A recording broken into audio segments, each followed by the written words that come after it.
Chair now recognizes the congressman from Minnesota, Mr. Phillips, for 5 minutes. Well, thank you, Mr. Speaker. Mr. Speaker, it has been 2 years, imagine that, 2 years since the beginning of the pandemic.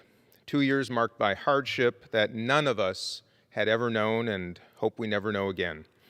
And as the world continues to adapt to the challenge, it is my belief that there is light at the end of the tunnel.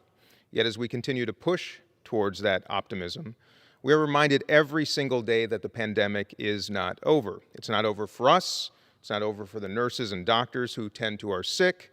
It is not over for our frontline workers, for teachers, for police, for families, for anyone. But I'm here today to speak for a group of Americans who are too often ignored in our pandemic discourse, our nation's entrepreneurs and small business owners, the bedrock of our economy, particularly those who work in public-facing enterprises like restaurant owners and gym owners, hospitality owners, and the live events industry, those whose livelihoods depend on public gathering, in person, whether it's to break bread, to work up a sweat, or to enjoy booths that you might see at the Minnesota State Fair, as my friend and colleague Angie Craig would agree is America's finest. In 2020 and early last year, both parties worked together to pass pandemic aid to help keep the lights on at those businesses. It was an aid that was effective in saving countless jobs, and while not perfect, of course, it did save our country from economic disaster. Unfortunately, for those public-facing industries, that aid has not been enough, not with the rise of the Delta variant and then Omicron and potentially future variants that we might face in the future. Last week, I held a roundtable in Minnesota to hear from entrepreneurs representing those industries in my district. Some had $250,000 in debt. Others had lost $250,000 in revenue.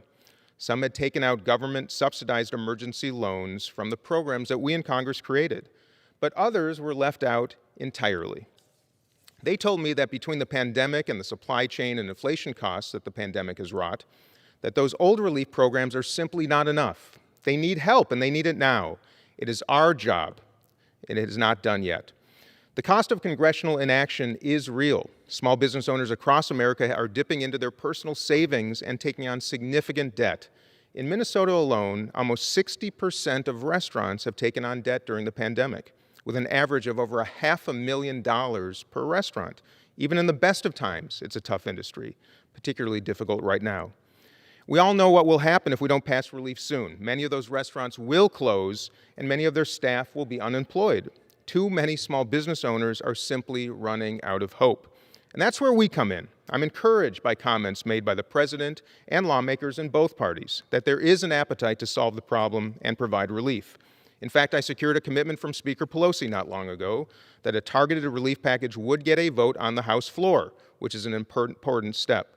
But we're not at the finish line, my friends, and I implore that we, together, work on such a package. Small businesses like restaurants and hospitality and gyms and live events companies, they make up the social, the cultural, and the economic fabric of our communities and our entire country. And we must fight to ensure that they can keep their doors open. We must meet the challenge of the moment with urgency and refill the RRF and include hard-hit industries in a future relief package. We must get the job done so that others can keep theirs, Mr. Speaker. And with that, I yield back the balance of my time.